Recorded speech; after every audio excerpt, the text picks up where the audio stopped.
A freezing old man was thrown out in the rain, until one woman made a choice that shocked everyone. A struggling black woman chose to help an elderly man left alone in the freezing rain, while everyone else walked away like he didn't exist. What she didn't know was that this man was the father of a billionaire CEO. And when the truth finally came out, everything changed in ways no one could have imagined. This isn't just a story about kindness. It's about the one moment that can change an entire life forever. The rain had been falling for hours, steady and cold, the kind that soaked through coats and seeped into your bones. Down on the south side of Chicago, the bus stop at the corner of 79th Street flickered under a broken streetlight, casting uneven shadows across the wet pavement. Cars rushed past in a blur of headlights and water spray, their tires hissing against the road like distant whispers. People stood beneath the narrow shelter, shoulders hunched, faces lit by the glow of their phones.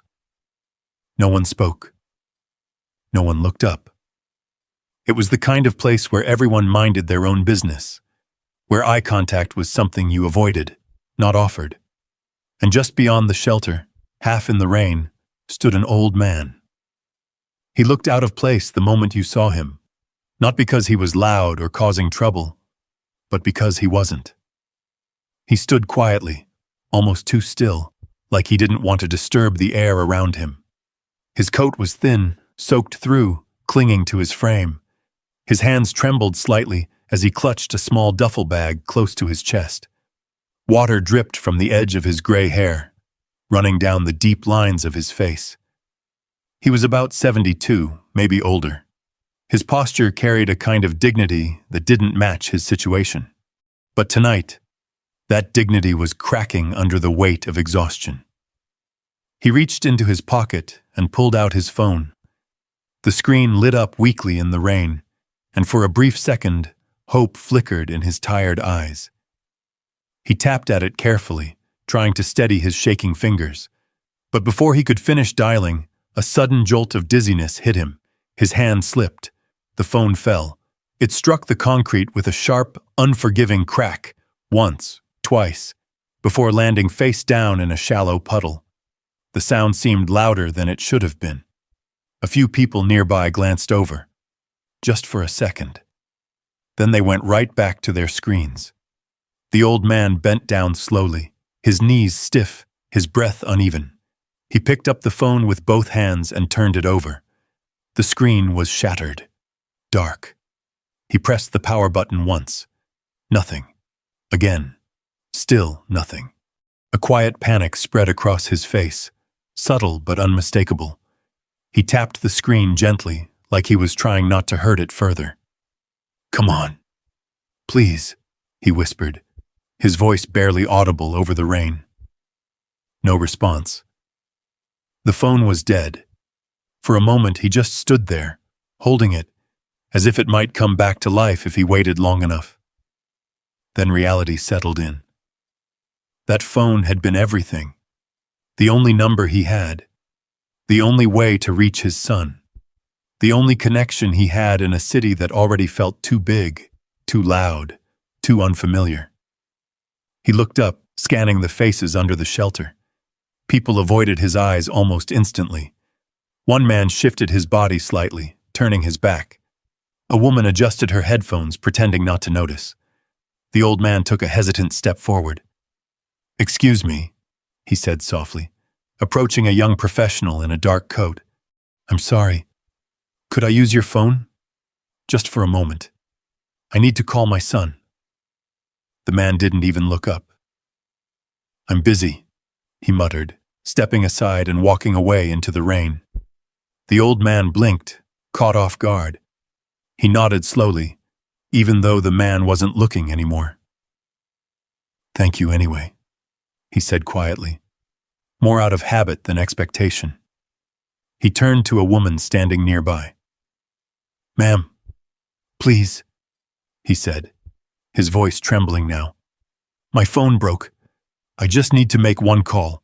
"I don't carry cash," she interrupted sharply, tightening her grip on her purse. "I'm not asking for money," he said quickly. Just a phone. But she was already gone, stepping out into the street as her ride pulled up.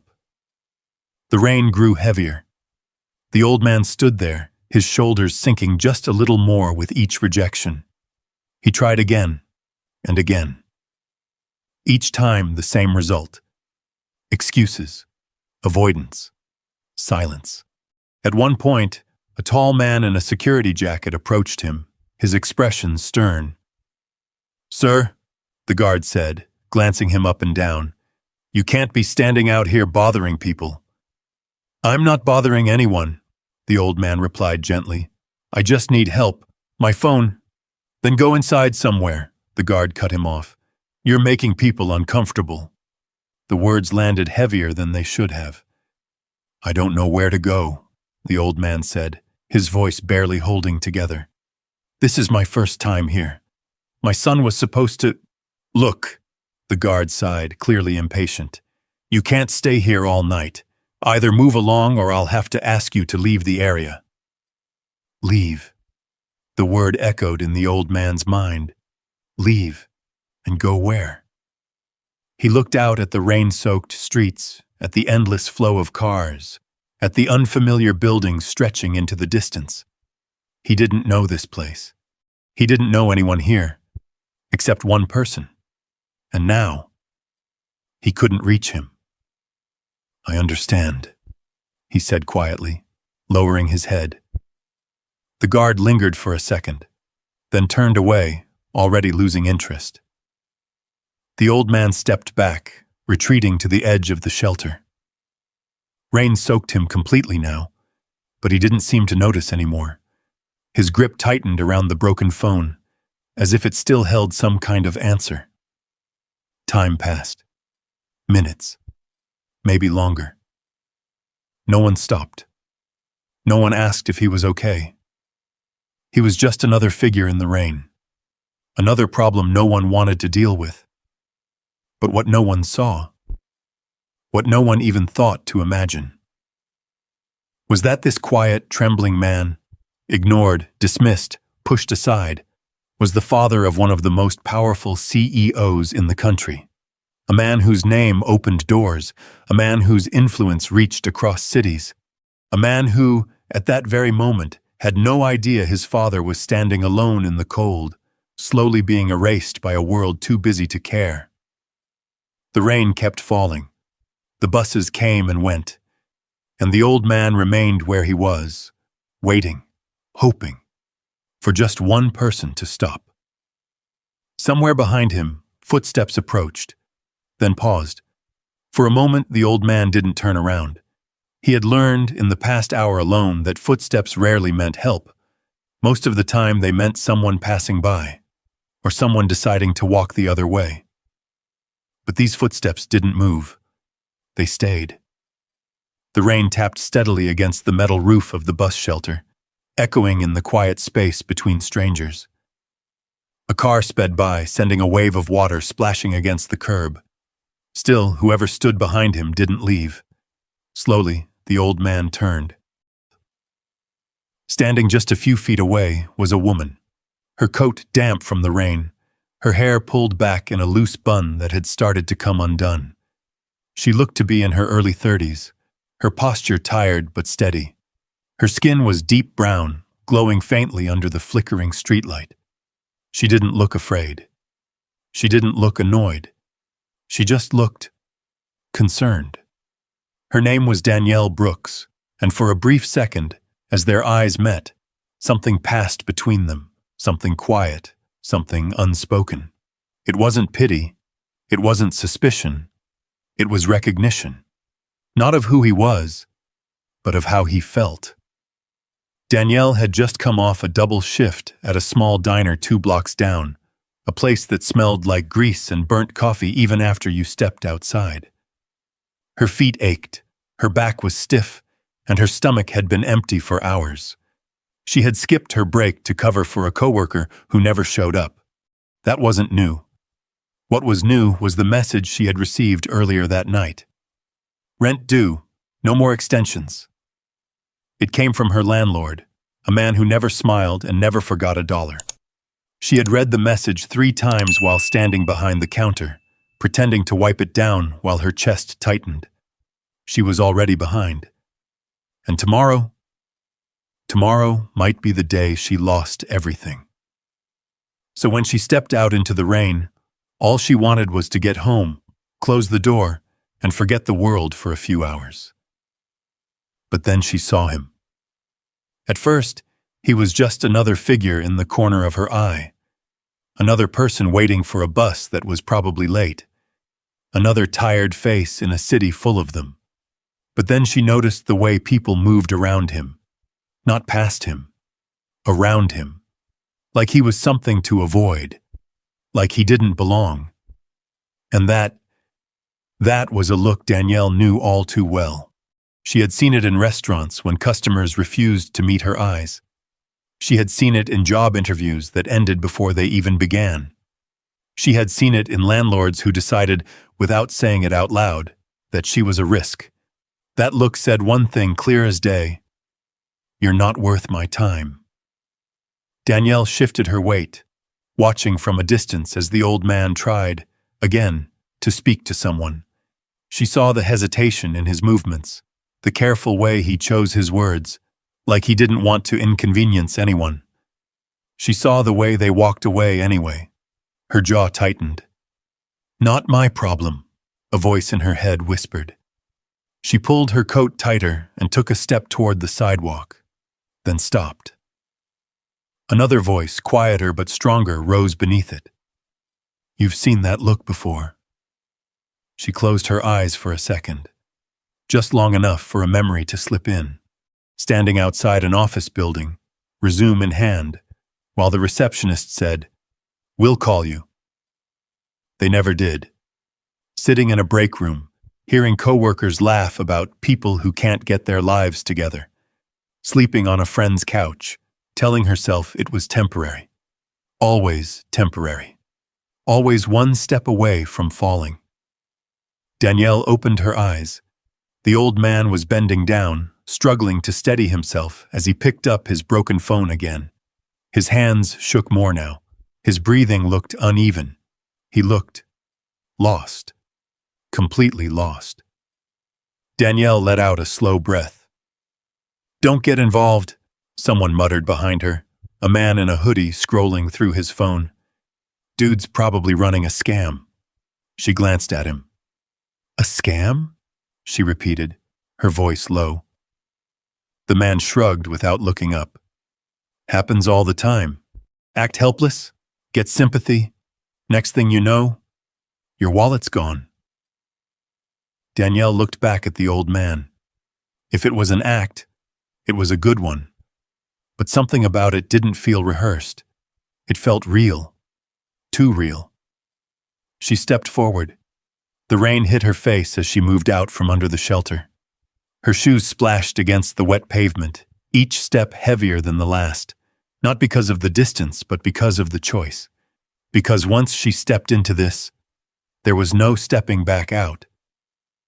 "Excuse me," she said gently.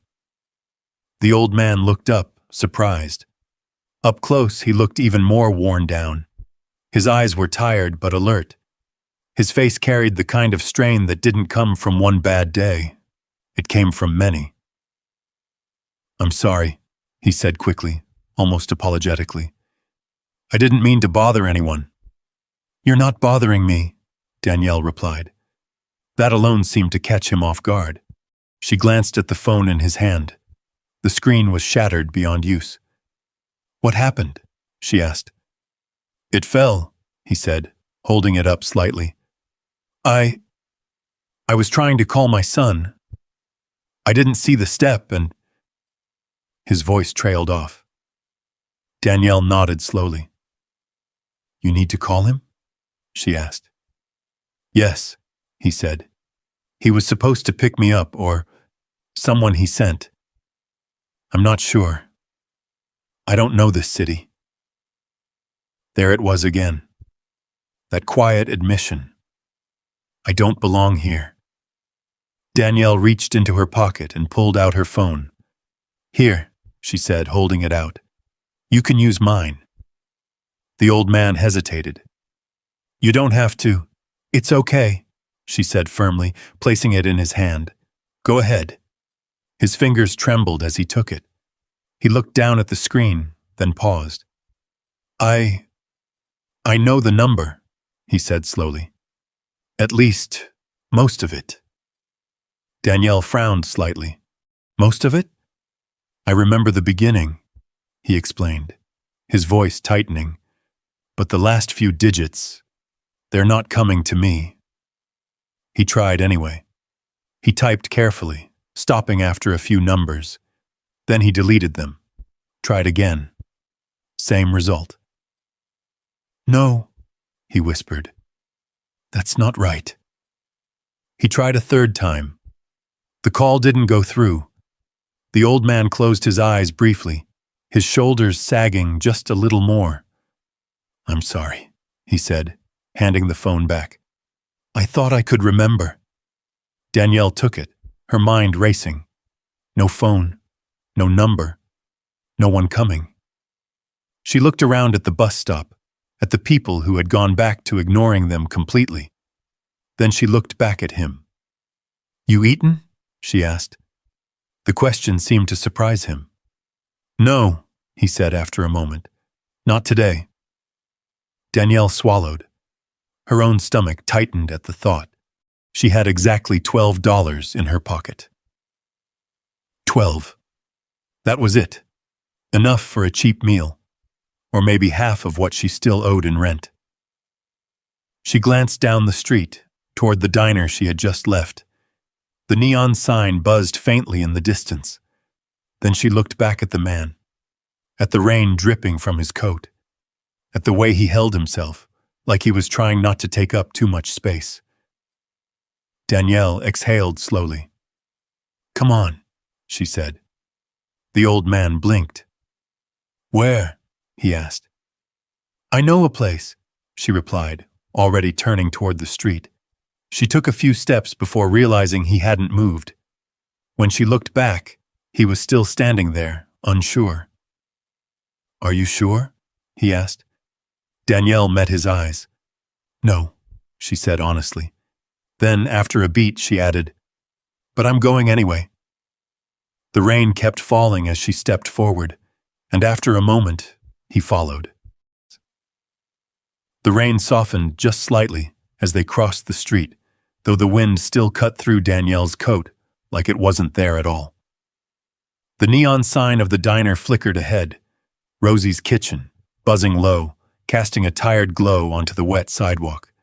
Danielle pushed the door open, and the familiar scent of grease, coffee, and something fried wrapped around her like a second skin. It was warm inside, not comfortable, but warmer than the street.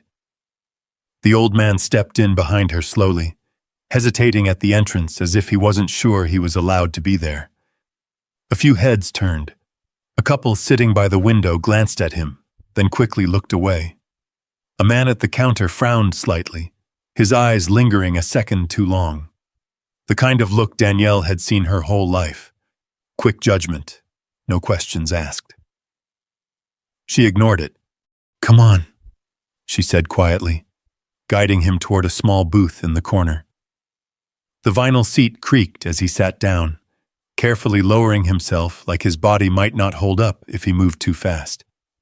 He placed his duffel bag beside him, keeping one hand on it at all times. Danielle slid into the seat across from him. "You okay?" she asked. He nodded, though it didn't look convincing. "Yes, thank you," he said.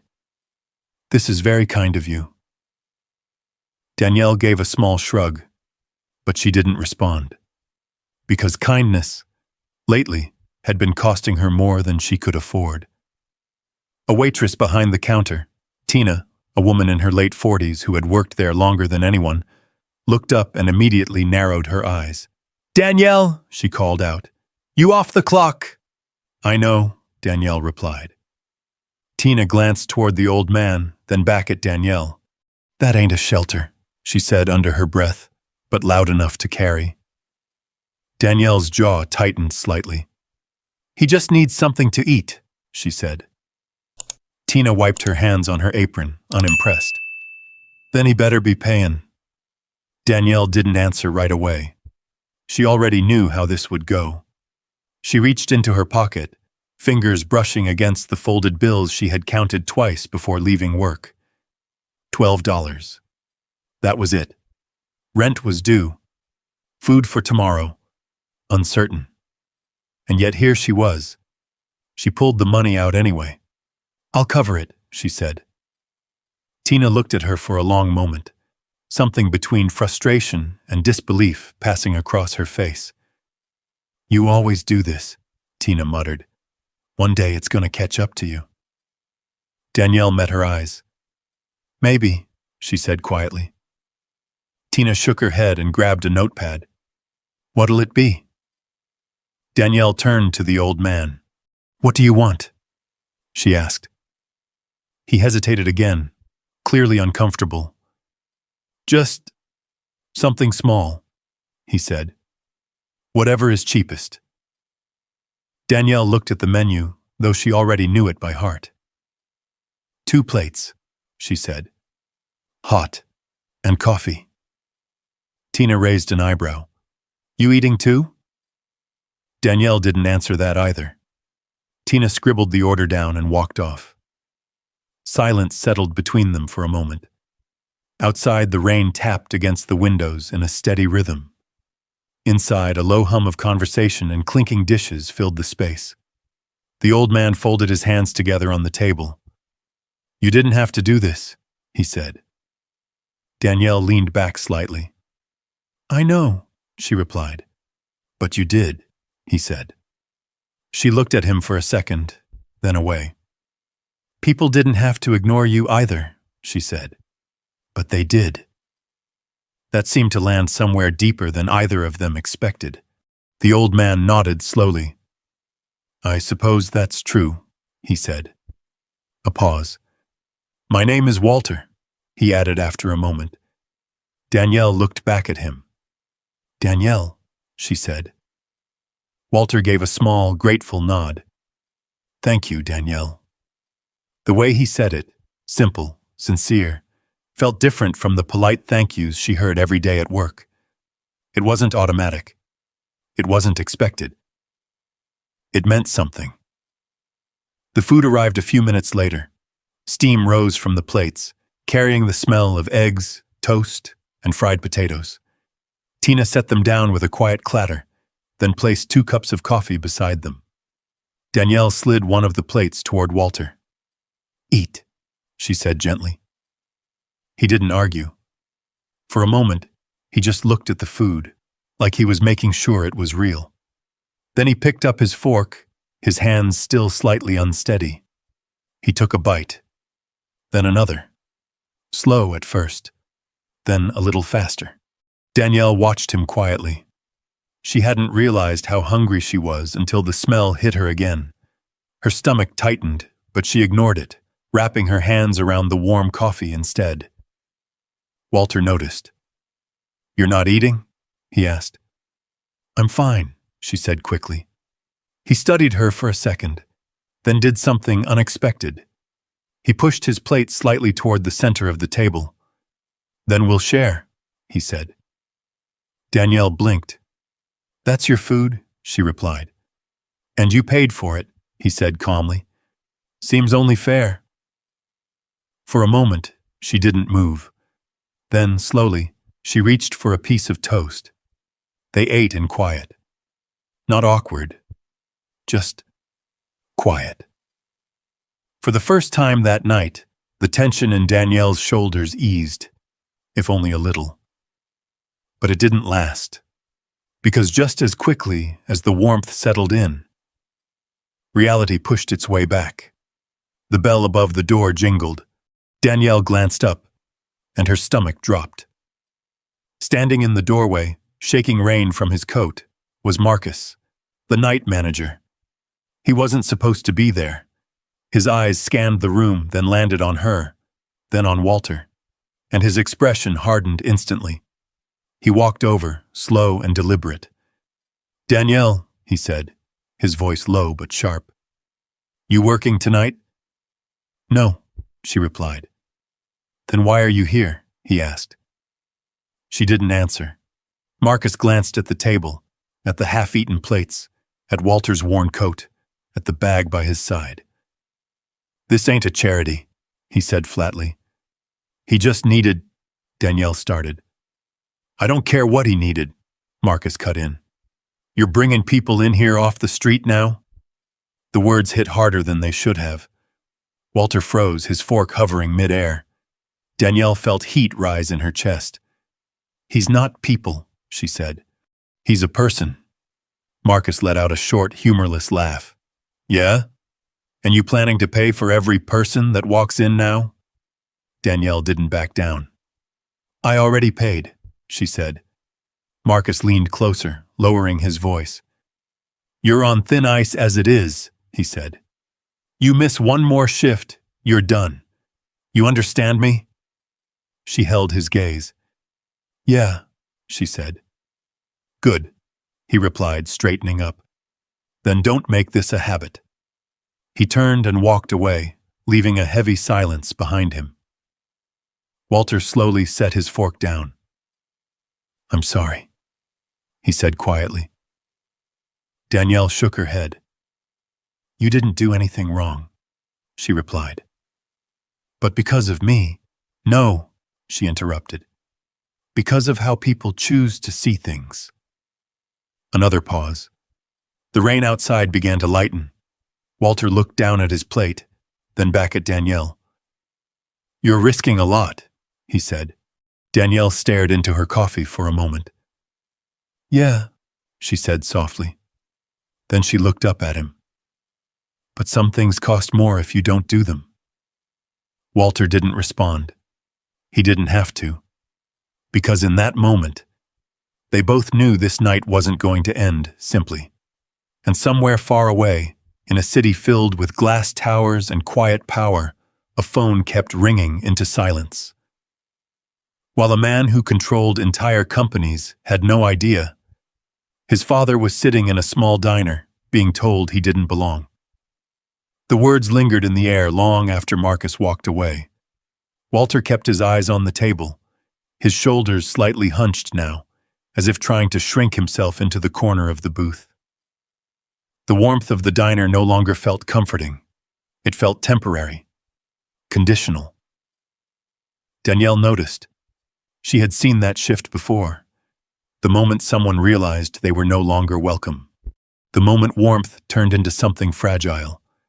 She pushed her coffee aside and leaned forward slightly. Hey, she said softly. Don't let him get in your head. Walter gave a faint smile, though it didn't reach his eyes. I'm not offended, he said. I understand. Danielle frowned. You shouldn't have to understand that, she replied. Walter didn't argue. He simply nodded and picked up his fork again, finishing what was left of the meal more slowly now. Not because he wasn't hungry, but because something had changed. The comfort was gone. Outside, the rain had started to let up, replaced by a cold wind that swept down the street in sharp bursts. The city felt quieter, like it was catching its breath. Inside, Danielle checked the clock on the wall. 10:47 p.m. Buses would be running late. The streets would get emptier. And her options were running out. She reached for the check even though she already knew the total. Tina had scribbled it down quickly, just under $11. Danielle slid her last bills onto the table. That was it. Everything she had. Tina picked it up without a word, but her eyes lingered on Danielle for a second longer than usual. Not judgment this time. Concern. You sure you're good? Tina asked quietly. Danielle nodded. I'll figure it out. Tina didn't look convinced. Just be careful, all right? She said before walking off. Danielle turned back to Walter. You ready? She asked. Walter glanced toward the door, then back at her. Yes, he said. I don't want to cause any more trouble, "You're not," she replied firmly. But even as she said it, she knew trouble was already following them. They stepped back outside.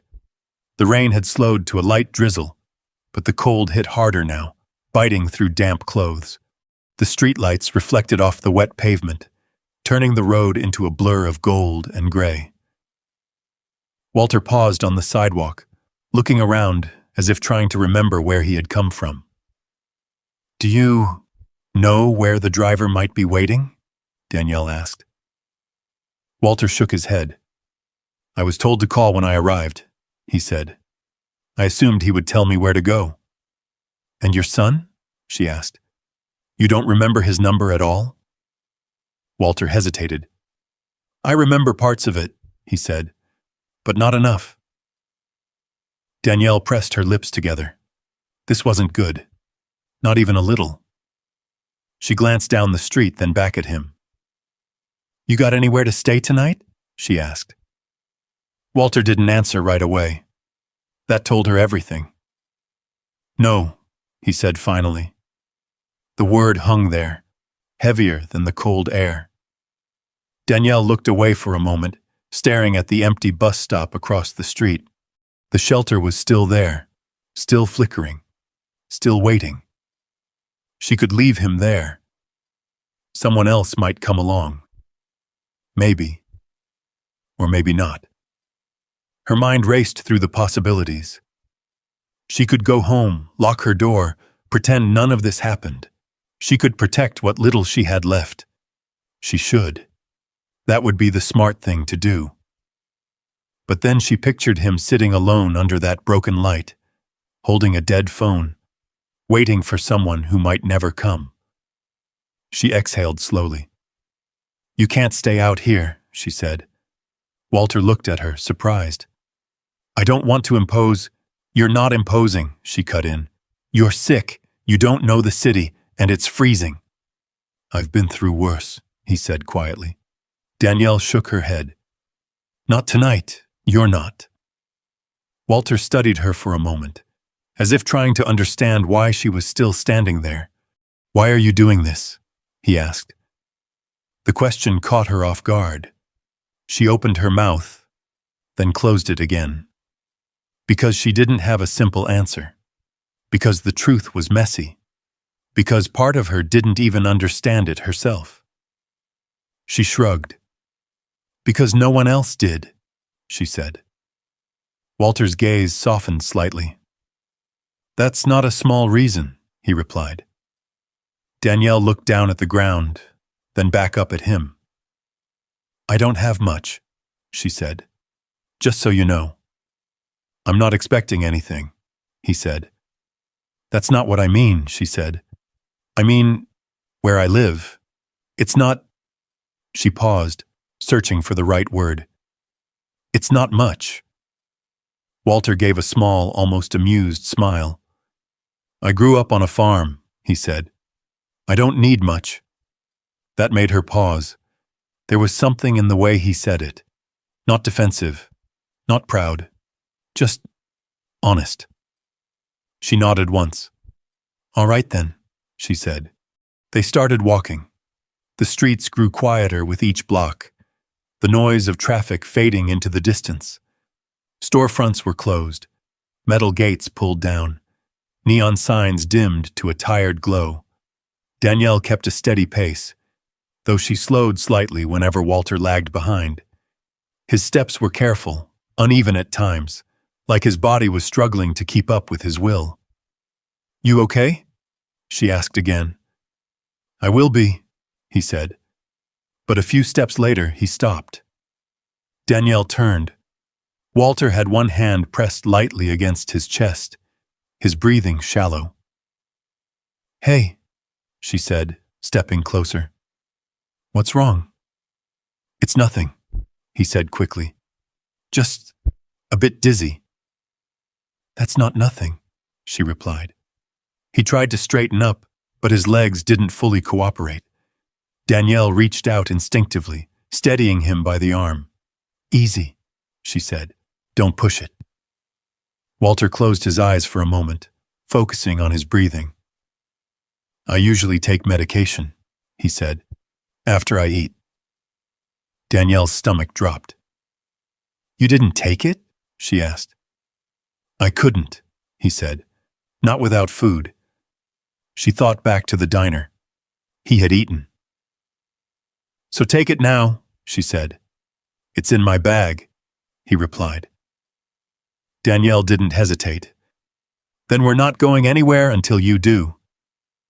They moved to the side of the sidewalk, under the small awning of a closed convenience store.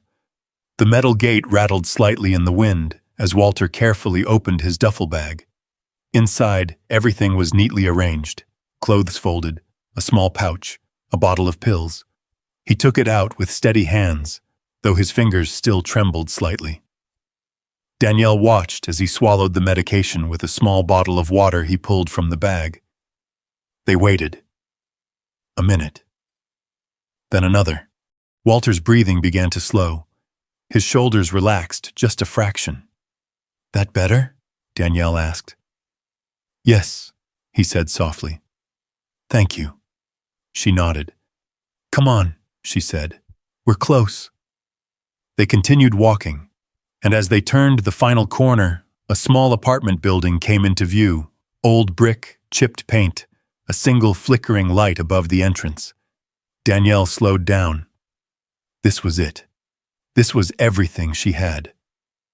She reached into her pocket, feeling for her keys. Then she hesitated. For just a second. Because once she opened that door, she was letting him into her world. And there was no pretending in there. No hiding.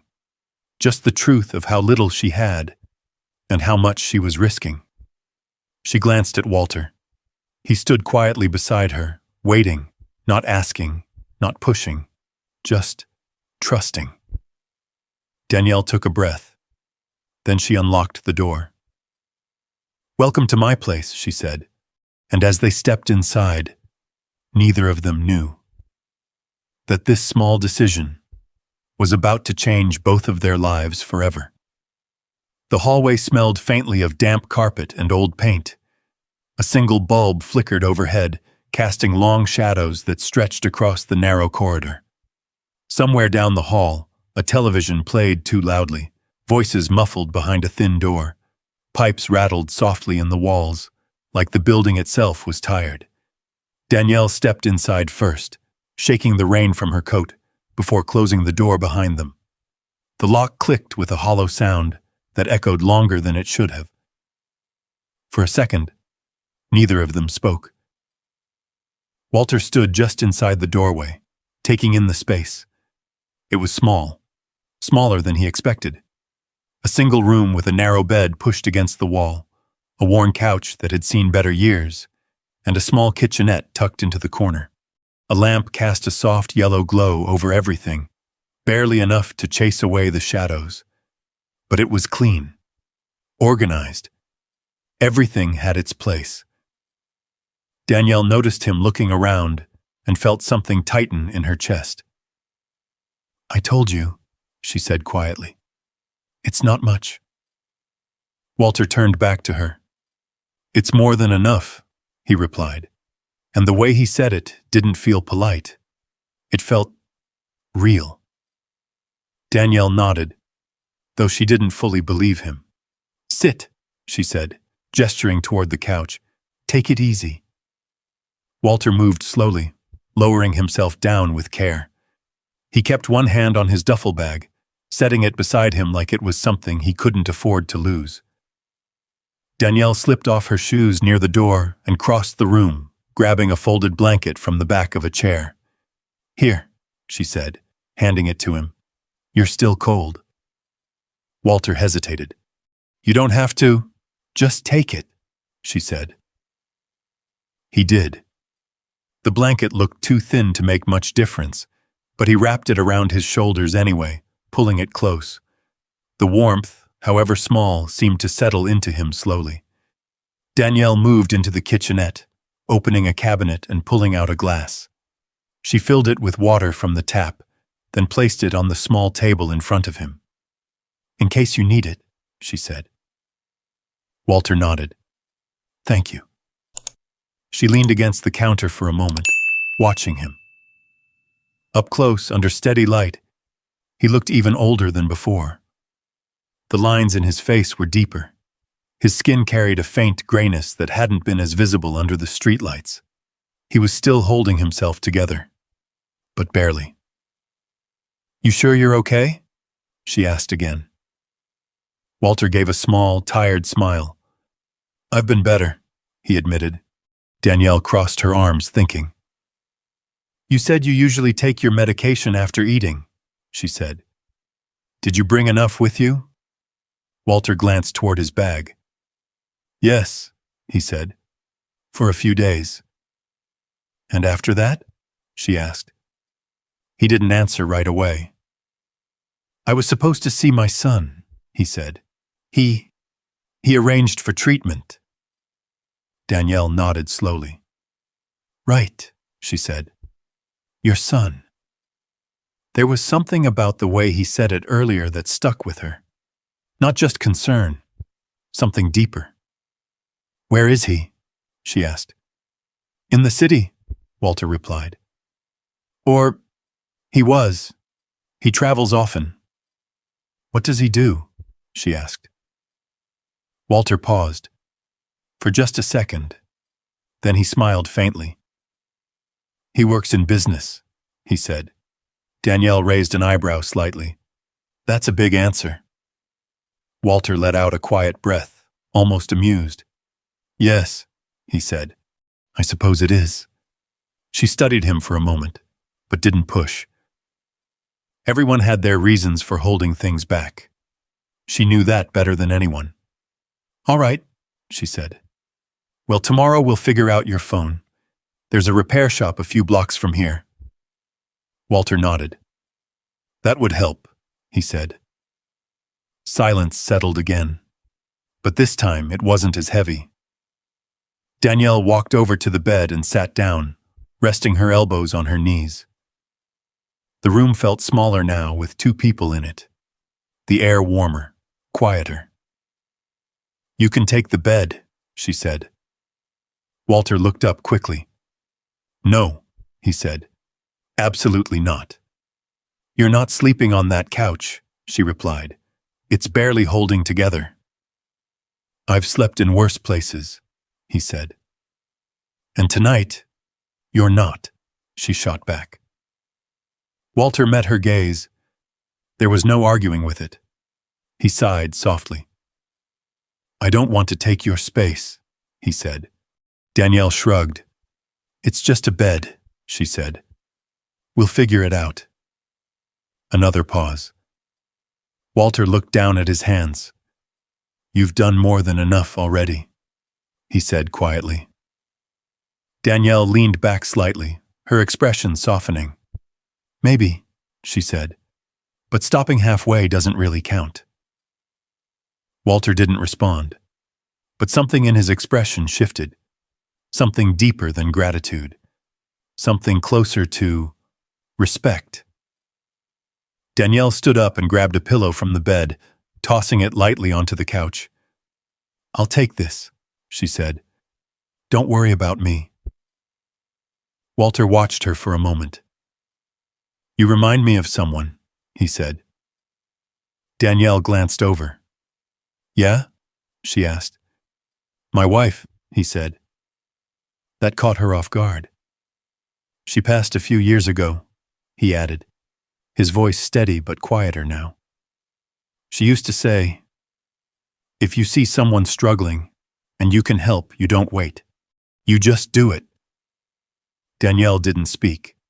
She just listened. Walter looked around the room again, then back at her. "You have that same look," he said. "What look?" she asked. "The kind that doesn't turn away," he replied. For a moment, Danielle didn't know what to say, so she didn't say anything at all. Instead, she turned off the overhead light, leaving only the lamp on by the bed. The room dimmed into a soft glow, shadows settling into the corners. "Get some rest," she said. Walter nodded. "You too." Danielle lay down on the couch, pulling the thin blanket over herself. The springs creaked beneath her weight, but she ignored it. She had slept there before. Outside, the wind picked up again, rattling the windows slightly. Inside, the room grew quiet. For a while, neither of them slept. Danielle stared at the ceiling, her mind racing through everything she had done that night. The money she spent, the risk she took, the consequences waiting for her in the morning. And yet, somewhere beneath all of that, there was a strange sense of calm, like she had done something right. Across the room, Walter lay still on the bed, his breathing slow and steady now. The medication had begun to take effect, easing the tension in his body.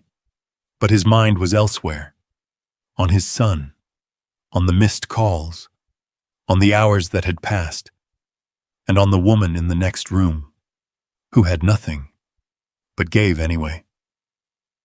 The night stretched on, quiet, uncertain, and just before sleep finally took hold, a faint vibration echoed through the room.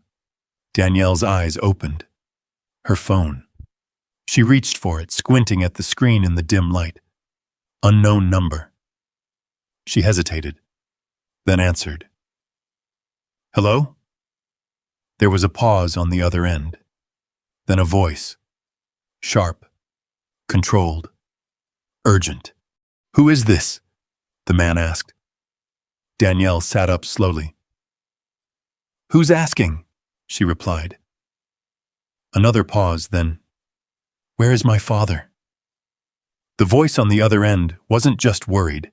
It was controlled, tight, like every word had been measured before it was spoken and still barely held together. Danielle sat up on the couch, her heart beating faster now. I'm sorry. Who is this? She asked, her voice low so she wouldn't wake Walter. A pause. Then the man spoke again, sharper this time. This is Ethan Cole, he said. That phone number, this is the last number my father tried to reach. Who are you, and where is he? Danielle's eyes flicked toward the bed. Walter was still asleep, his chest rising and falling slowly under the dim lamplight. For a second, Danielle didn't answer. Not because she didn't want to, but because something in the man's tone. It wasn't just concern. It was fear. The kind of fear people didn't show unless something truly mattered. He's here, Danielle said finally. He's safe. Silence. Not empty silence. Heavy silence. Like the air had been pulled out of the other end of the call. He's with you? Ethan asked, his voice lower now, almost disbelieving. Yes, Danielle replied. I found him at a bus stop. His phone was broken. He couldn't reach anyone. Another pause. Danielle could hear faint movement in the background. Voices, maybe, or the hum of a room that never really slept. Is he hurt? Ethan asked. No, Danielle said. He's weak, but he took his medication. He's resting now. A slow exhale came through the phone. Not relief, not fully, but something close. I've been trying to reach him for hours, Ethan said. My driver waited. He never showed up. I thought... He stopped himself. Danielle didn't push. Where are you? He asked after a moment. Danielle hesitated. Her eyes moved across her apartment. The worn couch, the chipped table, the flickering lamp. She thought about Marcus, about Tina's warning, about the landlord, about everything she was already risking. And now there was this man, a stranger, demanding answers. She tightened her grip on the phone. Why? She asked. Another pause. Then Ethan's voice shifted. Softer, but not weaker. Because he's my father, he said, and I need to get to him. Danielle studied the silence between his words. Something about it felt real. Not entitled. Not arrogant. Just urgent. She glanced at Walter again. He had trusted her. Without asking questions. Without knowing anything about her. Danielle exhaled slowly. "I'm on South Side," she said. "Near 79th. There was a faint sound, like someone writing something down. "I'll be there in the morning," Ethan said. "First thing." "You're not in the city?" she asked. "No," he replied. "But I will be." The way he said it, it didn't sound like a possibility. It sounded like a guarantee. Danielle frowned slightly. "That's a long way for morning," she said. "I'll make it work," he replied. Something in his voice made her believe him. "All right," she said. "He'll be here." "Thank you," Ethan said. And this time, it didn't sound like a formality. It sounded like someone who meant it. The call ended. Danielle lowered the phone slowly, staring at the dark screen for a moment. Ethan Cole. The name didn't mean anything to her. Not yet. She set the phone down beside her and leaned back against the couch. The room felt different now, like something had shifted, like the night wasn't just about getting through anymore. It was about what came next. Across the room, Walter stirred slightly, his hand moving across the blanket, as if searching for something. Then he settled again, his breathing steady. Danielle watched him for a moment. "You've got someone looking for you," she murmured softly. She didn't expect an answer. Morning came too quickly. The light through the thin curtains was pale and cold, barely pushing the shadows away. The city outside was already waking up. Distant traffic, voices on the street, the low rumble of buses starting their routes again. Danielle sat at the small table, counting the empty space where her money used to be. Nothing. Not even enough for breakfast. She exhaled slowly, running a hand through her hair. Today was going to be hard, harder than yesterday. Behind her, Walter shifted. "You're up early," he said. Danielle turned.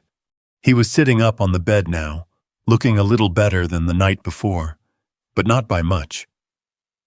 "Didn't really sleep," she said.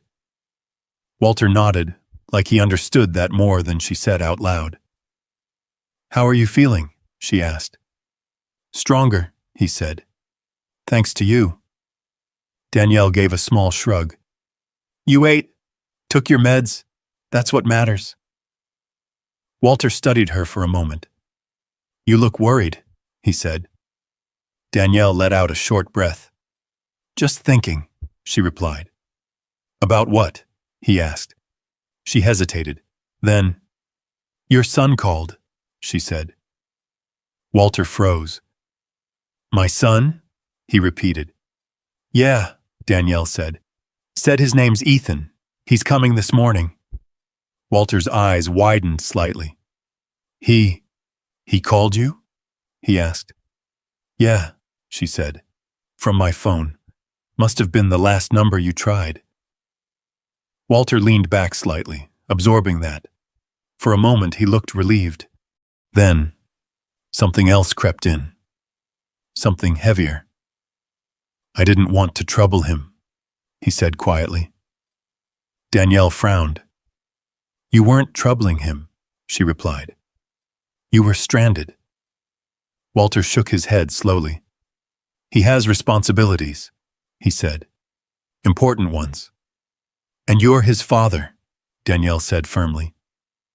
Walter didn't argue, but the look in his eyes said he wasn't used to being someone's priority anymore. Before Danielle could say anything else, a loud knock echoed through the apartment door. Sharp.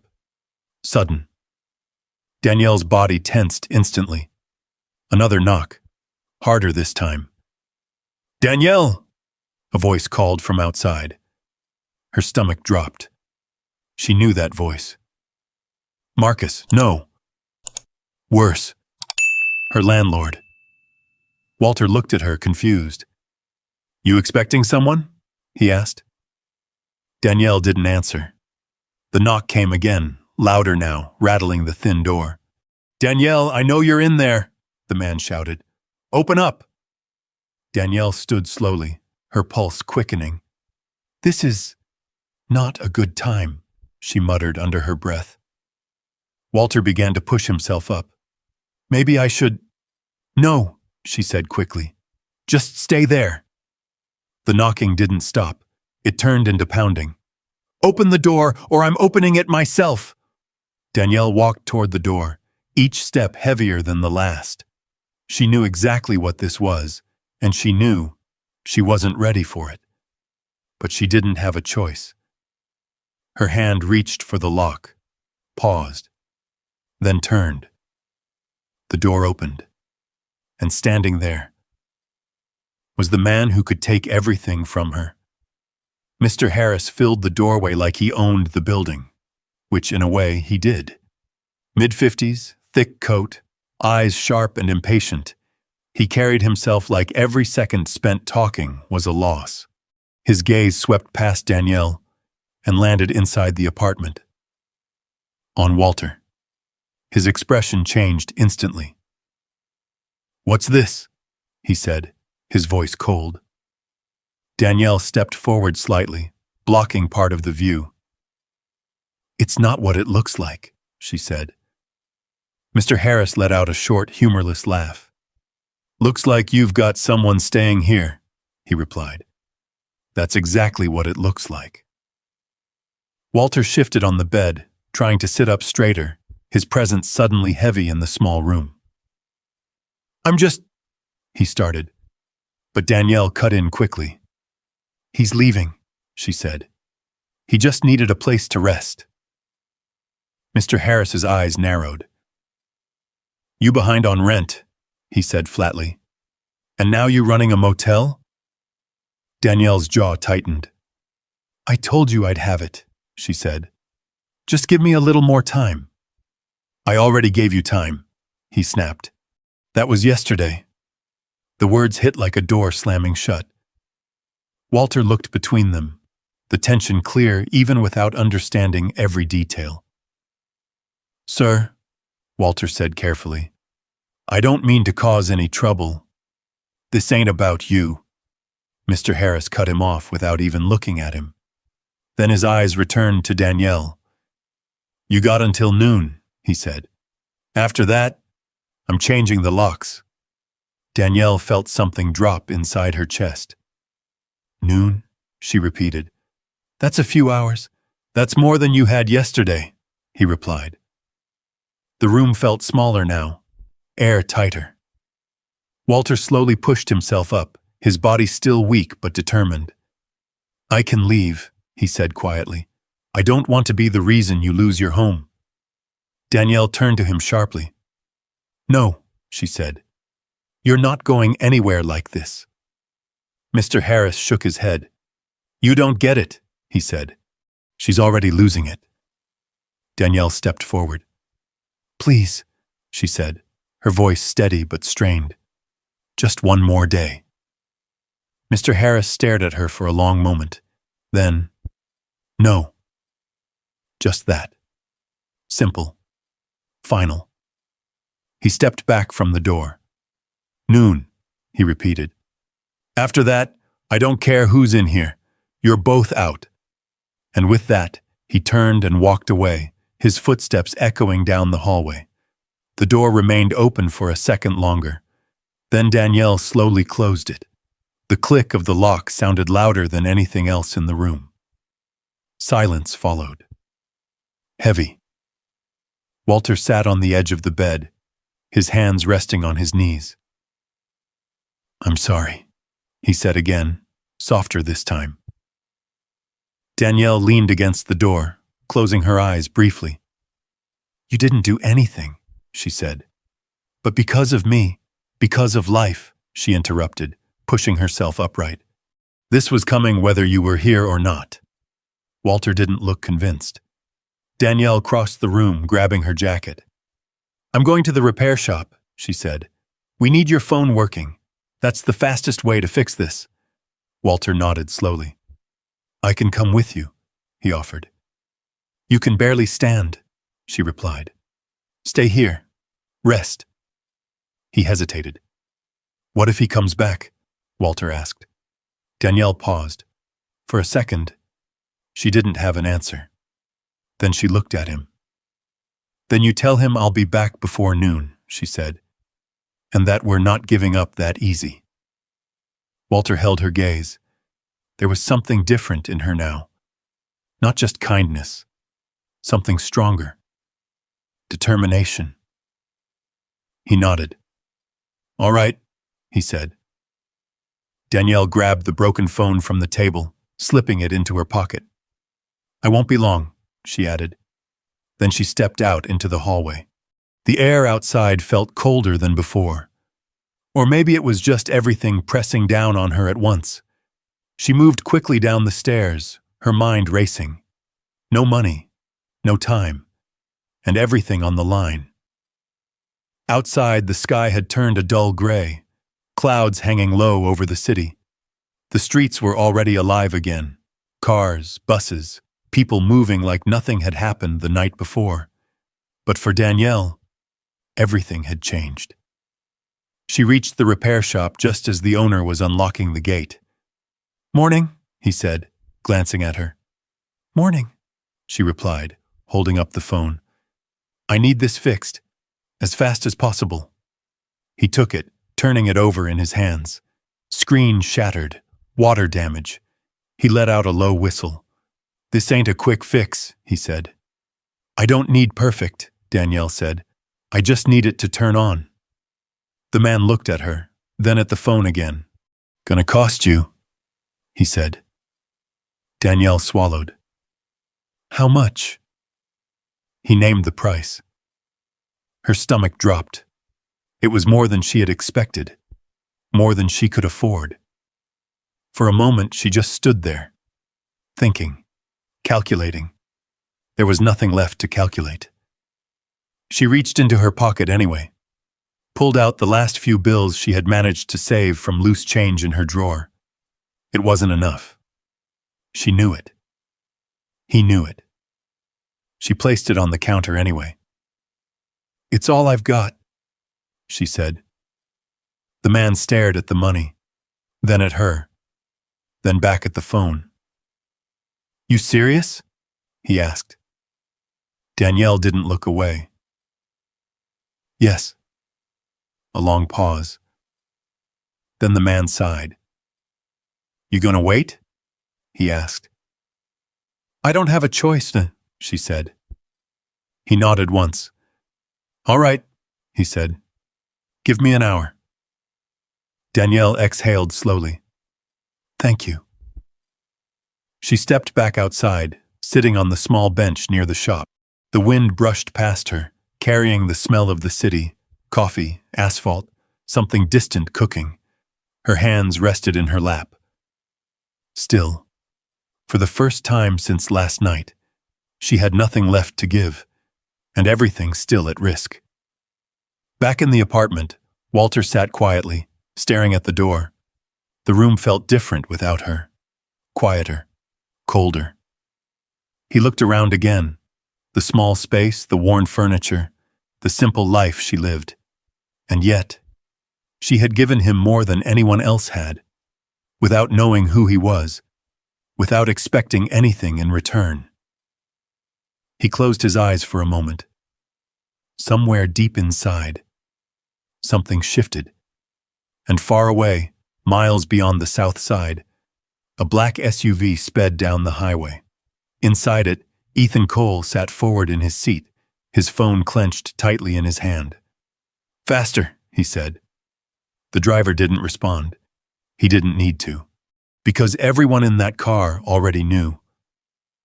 This wasn't just a trip. This was a race against time.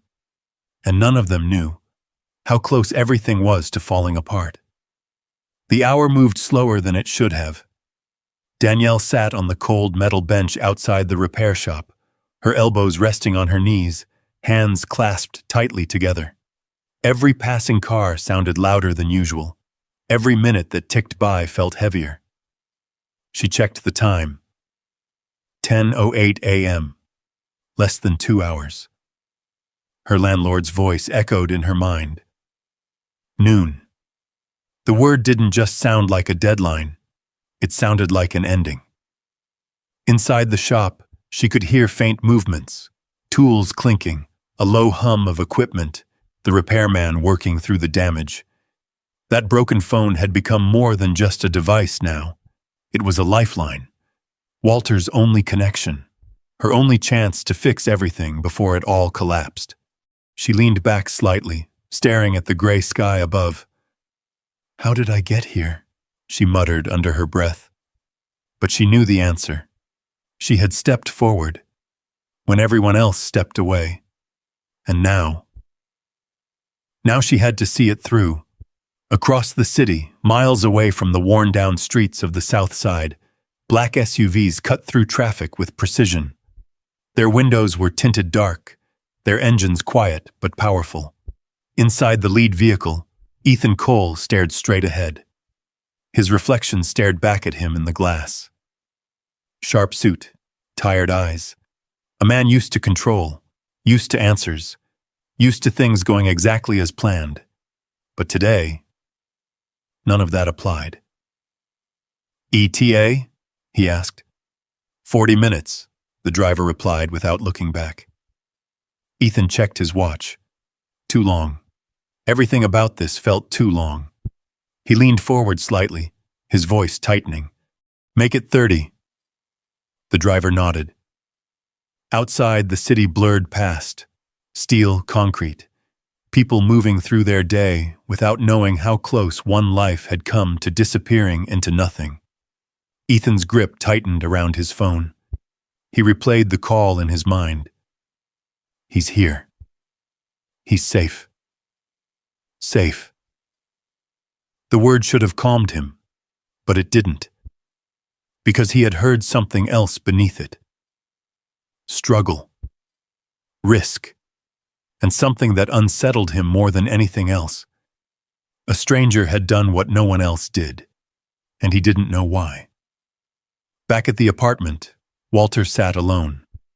The room felt quieter than before. Not peaceful, just still. He looked around again, taking in the details more carefully this time. The worn edges of the table, the careful way everything had been arranged, the signs of someone who didn't have much, but took care of what they did have. His eyes landed on a small stack of envelopes near the counter. Bills. He didn't need to open them to know that. He had seen enough in his life to recognize pressure when it lived in a room. He leaned back slightly, his body still weak, but his mind sharp. Danielle had nothing, and still, she had given. The thought stayed with him. Because where he came from, people gave when they had enough. She gave when she didn't. That was different. That meant something. A knock echoed faintly down the hallway, not on his door, somewhere else. But it made his chest tighten anyway. Time was running out.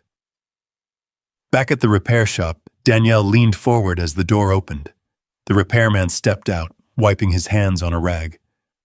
"It'll turn on," he said. "But you got lucky. Another hit like that, it's done for good." Danielle stood up quickly. "That's fine," she said. "Does it work now?" He handed it to her. "Try it." Her fingers moved fast, pressing the power button. For a second, nothing. Then, a faint glow. The screen flickered, cracked, but alive. Danielle exhaled like she had been holding her breath all morning. "Thank you," she said. The man nodded.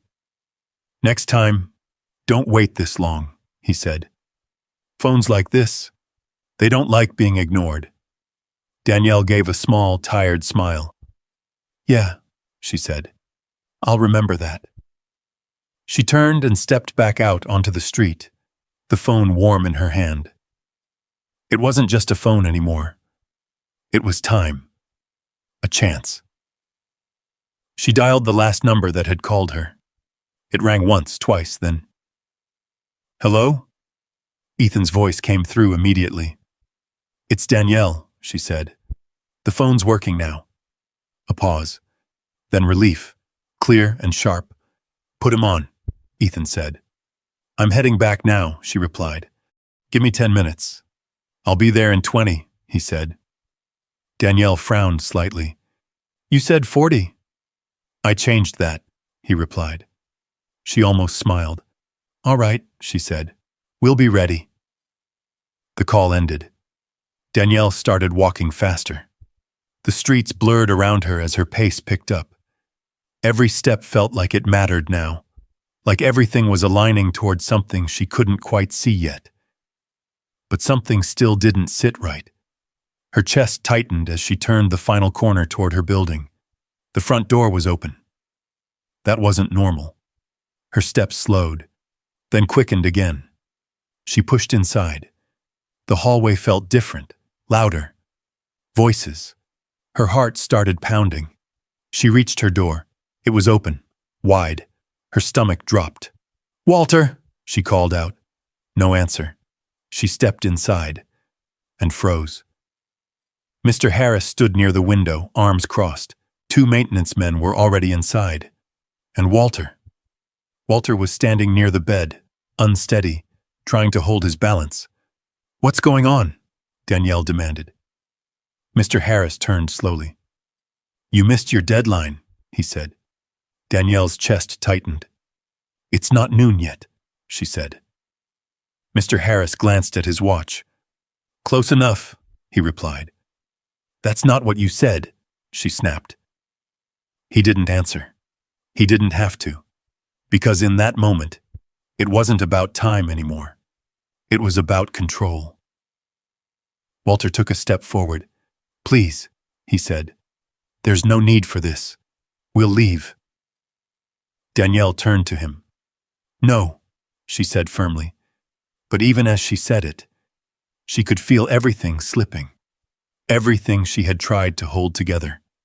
Everything she had risked. All of it. Right here. On the edge. And just outside, down the street, the low hum of engines approached. Black SUVs. Moving fast. Closer. Closer than anyone inside that room realized. The tension in the apartment thickened with every passing second. Danielle stood frozen near the doorway, her chest rising and falling too fast, her hand still gripping the repaired phone like it was the only thing anchoring her to reality. Mr. Harris didn't move. He didn't need to. 2 maintenance men stood behind him, waiting, silent, ready to act the moment he gave the word. Walter swayed slightly where he stood. Danielle saw it immediately. "Sit down," she said quickly, stepping toward him. "I'm fine," Walter insisted, though his voice betrayed him. "No, you're not," she replied, gently guiding him back to the edge of the bed. Mr. Harris watched the exchange with a look that held no patience. "This is over," he said. "You had your chance." Danielle turned sharply. "You said noon," she snapped. "It's not noon." He shrugged. "You don't pay on time? You don't get technical," he replied. The words hit hard, not just because of what they meant, but because of how easily he said them, like her life was just another line on a ledger. Danielle took a step forward. "I'm not asking for weeks," she said. "Just a few hours. That's it." Mr. Harris shook his head slowly. "You've been asking for just a little time for months," he said. "Time's up." Behind him, one of the maintenance men shifted slightly, glancing at the door as if waiting for the signal. Walter looked between them, his breathing uneven again. "This isn't necessary," he said quietly. "We'll leave peacefully." Danielle turned to him. "No," she said again. But this time, it sounded different, less certain, because she could feel it. Everything slipping. Her home, her stability, the one place she could close the door and breathe. Gone, and all because she chose to stop, to help. Mr. Harris took a step into the room. "Start packing," he said, "or I'll do it for you." Danielle's hands tightened at her sides. "You don't have to do this," she said. "I already am," he replied. Walter tried to stand again. His body didn't cooperate. He steadied himself against the bed, his face pale now, the strain visible in every movement. Danielle saw it, and something inside her snapped. "Enough," she said, her voice cutting through the room. Everyone paused, even Mr. Harris. She stepped forward, placing herself between him and Walter. "He's sick," she said. "He's not even from here. He doesn't have anywhere to go." Mr. Harris didn't soften. "That's not my problem," he replied. Danielle stared at him. For a second, she almost said it, almost told him about the call, about Ethan, about what was coming. But something stopped her.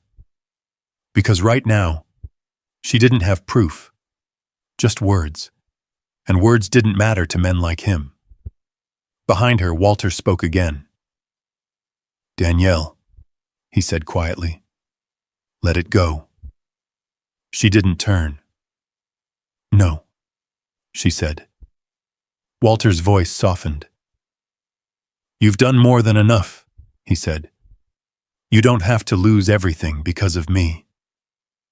That hit deeper than anything Mr. Harris had said. Danielle swallowed hard, because part of her, a small, quiet part, knew he was right. She could walk away, let it end here, protect what little she had left. But then, she remembered the bus stop, the rain, the way no one had stopped, and she couldn't do it. Not now, not after everything. Danielle lifted her chin. "We're not leaving," she said. Mr. Harris's expression hardened. "Then I guess you're getting thrown out," he replied. The maintenance men took a step forward. Walter's breath caught. Danielle didn't move, didn't step back, didn't flinch. Her heart pounded, loud enough she could hear it in her ears. This was it. The moment everything broke. And then, a sound. Low. Distant. Engines. At first, no one paid attention. Just another car passing by. But the sound didn't fade. It grew. Closer. Stronger. The maintenance men paused, glancing toward the hallway. Mr. Harris frowned slightly. Danielle turned her head, just a fraction. Outside, through the thin curtains, dark shapes moved. Vehicles. More than one. The sound of tires stopping, doors opening. Heavy, deliberate footsteps on concrete. The room shifted. Not physically, but something in the air changed. Walter looked up, his eyes narrowing slightly, as if trying to place something just beyond his reach. Danielle's pulse quickened. "What is that?" one of the maintenance men muttered. No one answered. Because no one knew, not yet. The footsteps grew louder, closer. Then, a knock. Not like before. Not impatient. Not angry. Controlled. Measured. The kind of knock that didn't ask. It announced. Everyone froze. Mr. Harris turned toward the door slowly. Danielle's breath caught. Walter's hand tightened against the edge of the bed. The knock came again. 3 firm taps. Silence followed. Then a voice. Calm. Cold. Precise. "Open the door." Danielle didn't move. Neither did anyone else. because somehow everyone in that room felt it. Whatever was on the other side of that door was about to change everything. No one moved at first. The air in the apartment felt frozen, thick with tension that no one dared break. Danielle stood closest to the door, her hand hovering slightly at her side, unsure whether to reach for the handle or step back. Mr. Harris cleared his throat. "Probably nothing," he muttered, though his voice lacked the confidence it had just moments ago. The knock came again. 3 steady taps. Not louder, not softer. Just certain. Danielle inhaled slowly and stepped forward. She didn't look back, because if she did, she might hesitate. Her fingers wrapped around the doorknob, twisted, and the door opened. Standing in the hallway were 3 men. 2 of them wore dark suits, their postures straight, their expressions unreadable. They didn't speak. They didn't move. They simply stood there, like shadows with purpose. But it was the man in front of them who changed everything. He was tall, early 40s, dressed in a tailored coat that fit him like it had been made that morning. His eyes were sharp, focused, and yet there was something else beneath them. Something heavier. Something that had been building for hours. Ethan Cole.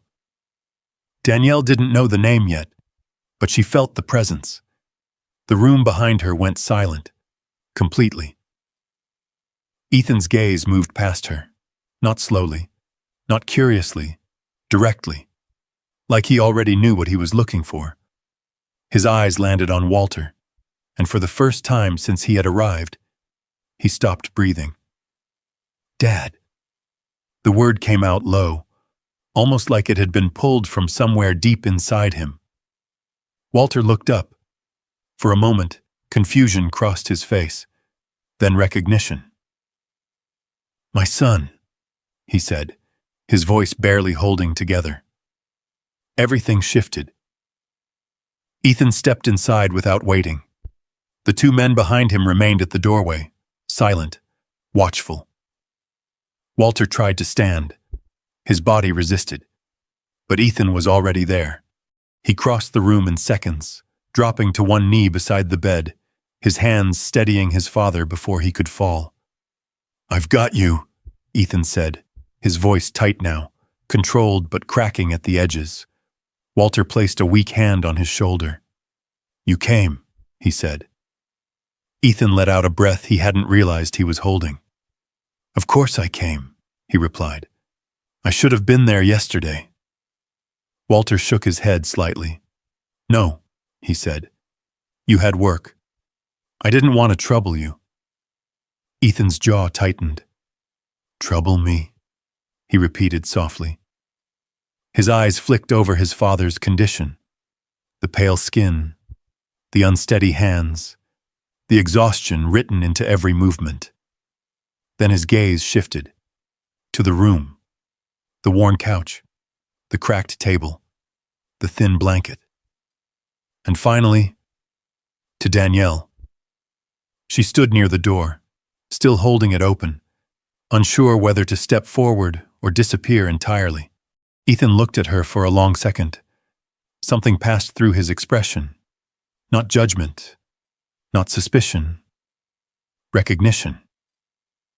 "You're Danielle," he said. She nodded slowly. "Yeah." Ethan stood, turning fully toward her now. "You're the one who helped him," he said. It wasn't a question.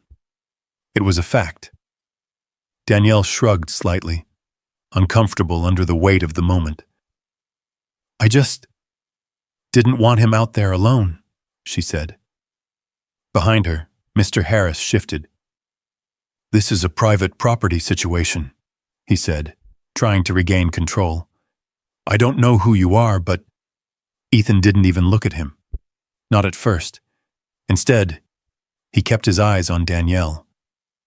"What did you do?" he asked. Danielle blinked. "What?" For him, Ethan clarified. Tell me. She hesitated. Then, I let him use my phone, she said. Tried to call you. He couldn't remember the number, so I got him something to eat. Let him stay here for the night. Took care of his medication.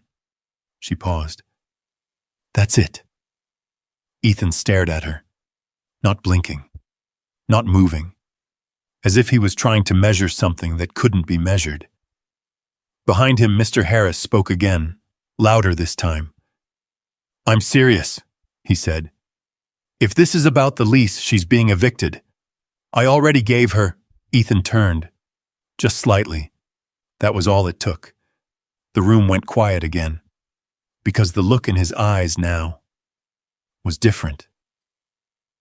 Who are you? Ethan asked. Mr. Harris straightened. I'm the landlord, he replied. And this? You're evicting her? Ethan interrupted.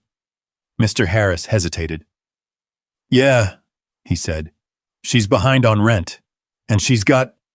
Ethan didn't let him finish. How much? The question landed like a stone in still water. Mr. Harris blinked. What? How much does she owe? Ethan repeated. Danielle stepped forward quickly. You don't have to, she started. But Ethan held up a hand. Not to silence her, to pause the moment. Mr. Harris glanced between them, unsure now. 2 months, he said, plus late fees. Ethan nodded once, then reached into his coat. He pulled out his phone, tapped once, twice, then looked back up. What's your full amount? He asked. Mr. Harris swallowed. I'd have to check. Estimate, Ethan said. Mr. Harris named a number that had felt impossible to Danielle just minutes ago. Ethan didn't react. He simply typed. Then, check your account, he said. Mr. Harris frowned, pulling out his own phone. A second passed, then another. His eyes widened.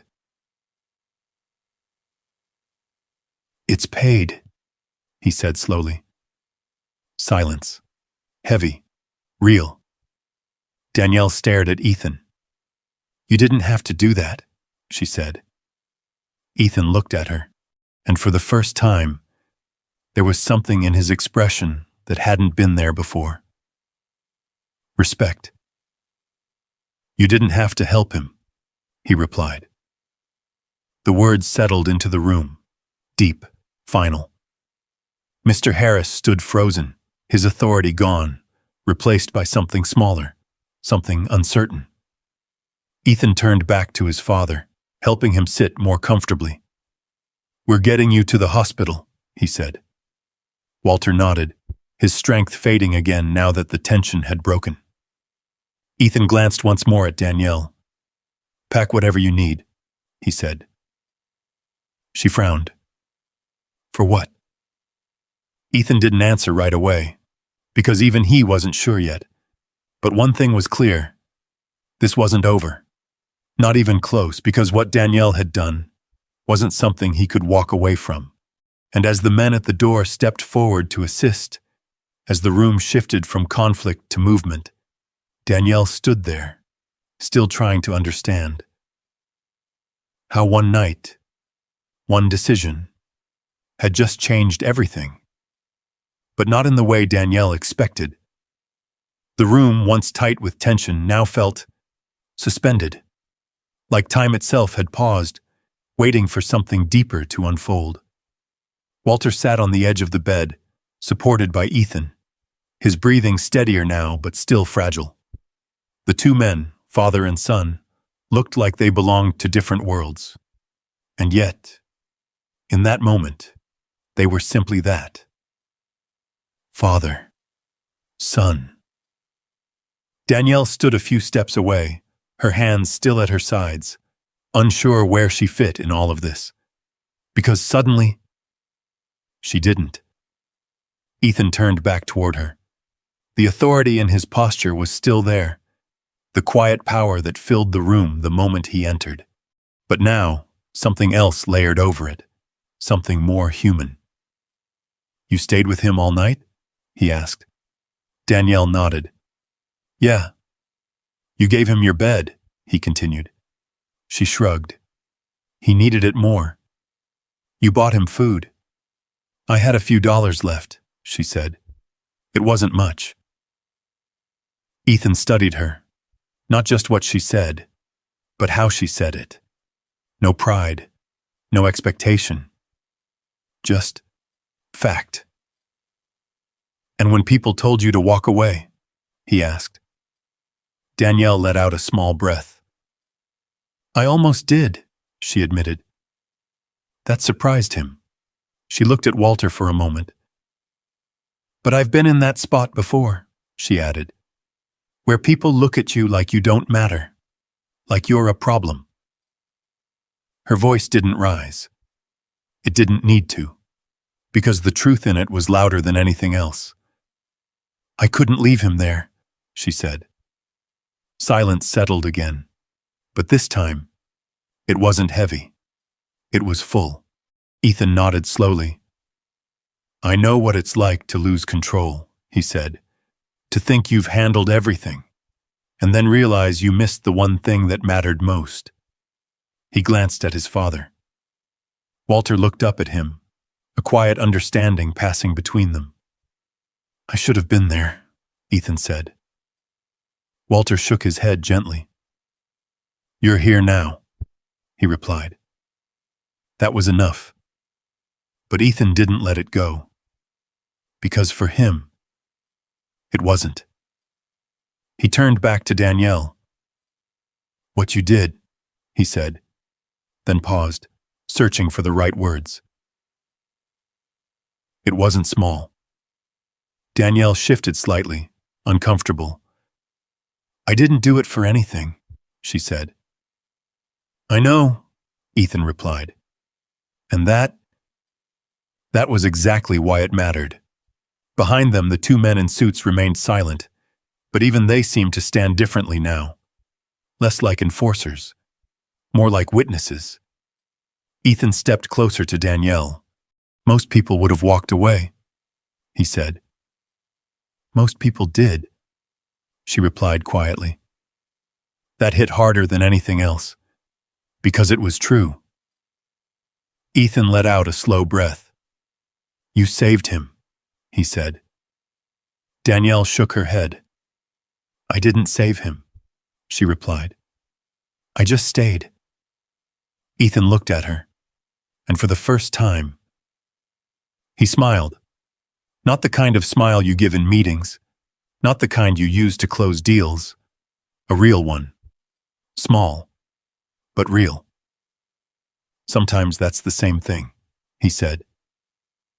Danielle didn't respond, because part of her was still trying to catch up, still trying to understand how a man like him, a man who arrived in black SUVs with people who didn't speak unless spoken to, was standing in her apartment, talking to her like this, like she mattered. Ethan reached into his coat again. Danielle tensed slightly, but this time, he didn't pull out his phone. He pulled out a card. Simple. Clean. He held it out to her. "Come see me," he said. Danielle frowned. "What for?" Ethan didn't answer immediately. Instead, he looked around the apartment one more time. The space. The life. The reality she had been living in. Then he looked back at her. "Because I want to understand who you are," he said, "and what you want." Danielle hesitated. "That's not something people usually ask," she said.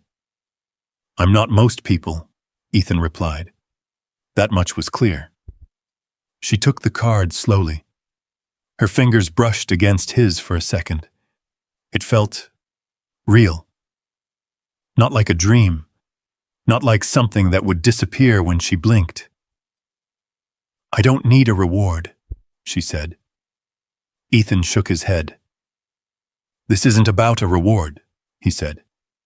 Then what is it about? She asked. Ethan held her gaze. It's about not ignoring something that matters, he replied. The words landed deeper than expected, because that's exactly what she had done. She hadn't ignored him. She hadn't looked away. And now, he wasn't going to either. Behind them, Walter shifted slightly. Ethan, he said, his voice softer now. Ethan turned immediately. We should go, Walter added. The hospital. Ethan nodded. Yeah, he said. We're going. He turned back to Danielle one last time. Thank you, he said. Not rushed, not formal. Just real. Danielle nodded. You're welcome. The moment stretched, then broke. The men in suits moved forward, carefully assisting Walter to his feet. Ethan stayed close, one hand steady on his father's arm. As they moved toward the door, the room felt emptier already, like something had come in and taken a piece of it with them. Walter paused at the doorway. He turned back to Danielle. My daughter, he said softly. She blinked. The words caught her off guard.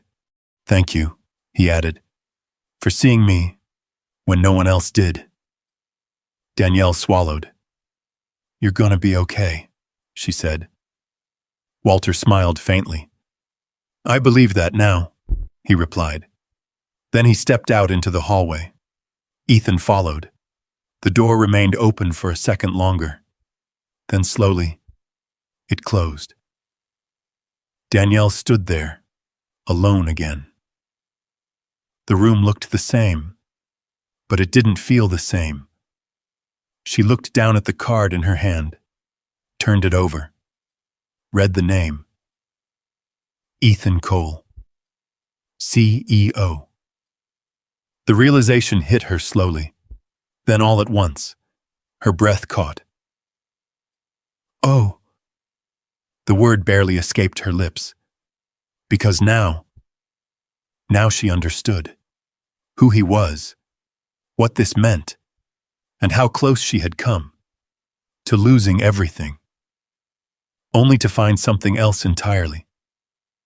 She walked to the window, looked out. The black SUVs were already pulling away, disappearing into the flow of the city. Just like that. Gone. But not really, because something had been left behind. Not money, not promises. Something deeper. A door. One she never thought would open. And now, it was waiting. Danielle stood by the window long after the SUVs had disappeared. The street outside returned to normal faster than she expected. Cars passed. People walked by. A bus groaned to a stop down the block. Life kept moving like nothing had happened. But inside her apartment, everything felt different. She looked down at the card again. Ethan Cole, CEO. She ran her thumb across the embossed lettering, as if touching it might make it less real. Or more. Her mind drifted back to the night before. The rain, the bus stop, the broken phone. The way Walter had looked at her, not as someone important, but as someone present. Someone who stayed. Danielle let out a slow breath and sat down on the edge of the couch. I didn't do it for this, she murmured. And she meant it. But that didn't change the fact that something had shifted, something irreversible. Days passed, then weeks. At first, nothing seemed to happen. No sudden calls, no dramatic changes. Just silence. The kind of silence that makes you wonder if it was all in your head. Danielle went back to work at the diner. Marcus still watched her closely. Tina still shook her head when Danielle helped people who couldn't pay. And life kept pressing down. Bills, long hours, exhaustion. But something inside Danielle had changed. She carried herself differently. Not louder, not prouder, just steadier. Because somewhere in the back of her mind, that door still existed. And one morning, it opened. Her phone rang. Unknown number. She stared at it for a second, then answered. "Hello? Danielle." Ethan's voice came through. Clear, calm, like no time had passed at all. She sat up straighter. "Hi," she said. "I hope I'm not catching you at a bad time," he said. She glanced around the break room, empty except for a humming vending machine. "No," she replied. "I'm good." A brief pause. "My father is doing better," Ethan said. A smile spread across her face before she could stop it. "That's good," she said. "Really good." "He asks about you," Ethan added. That caught her off guard. "Me?" "Yes," he said. "More than anyone else." Danielle didn't know what to say to that, so she stayed quiet. "I'd like you to come by the office," Ethan continued, "if you're open to it." She hesitated. "Why?" she asked. Ethan didn't rush his answer. "Because I think you deserve more than where you are," he said. Danielle leaned back slowly. "I didn't help him for that," she said. "I know," Ethan replied. "That's exactly why this matters." Silence stretched between them. Then, "When?" she asked. Ethan gave her the details. Address, time, simple, clear. Danielle ended the call and sat there for a moment, staring at the floor. Her heart beat faster. Not from fear, not entirely. From something else. Possibility. The building was nothing like she had ever stepped into before.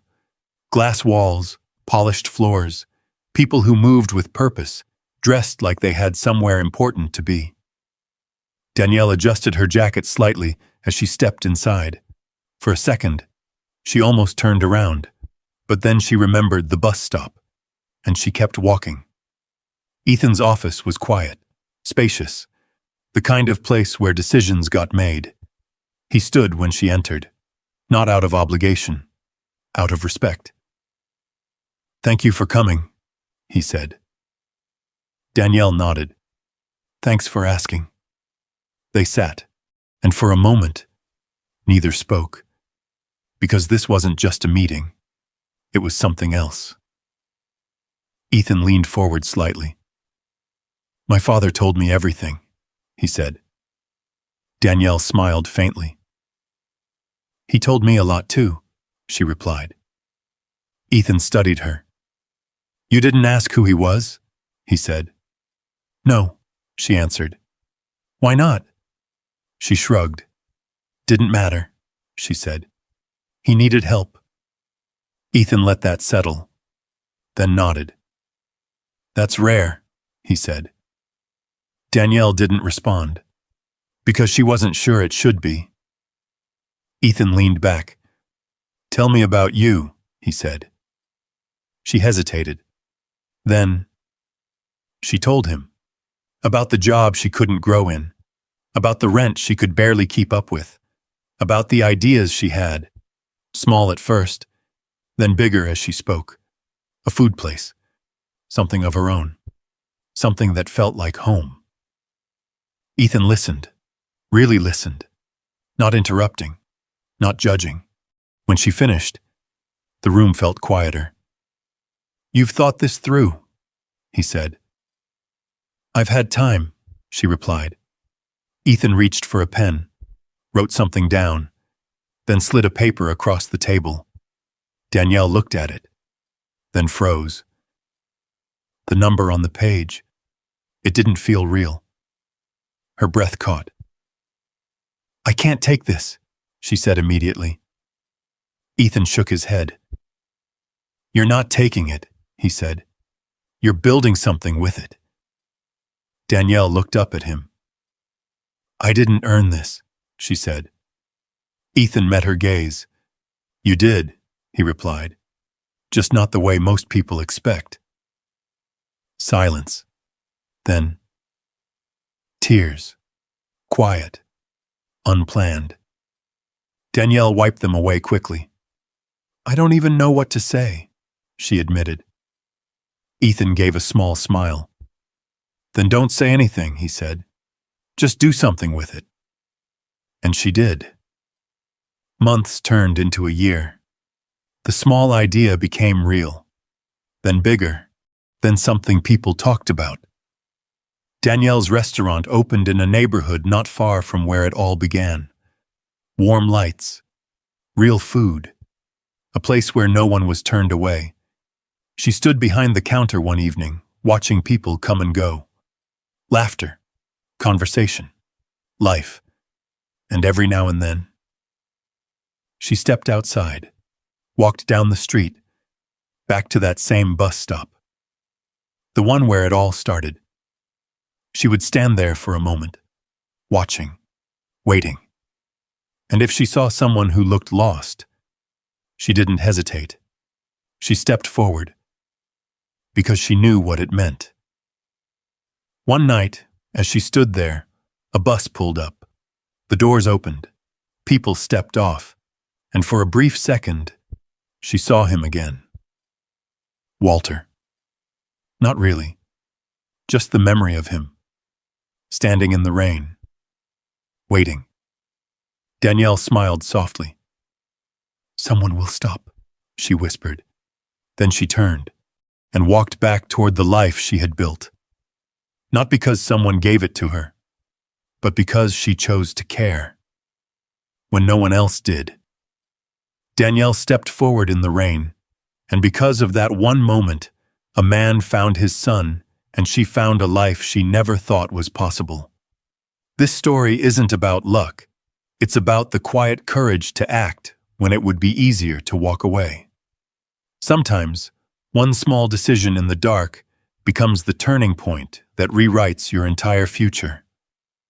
Next time you see someone struggling, don't overthink it. Just take one step closer, like Danielle did. You never know which moment will echo back into your life in ways you can't imagine yet. Have you ever made a small choice that ended up changing something much bigger? Tell me below. I'd really like to hear your story. And stay with me, because the next story might make you see kindness in a way you've never thought about before.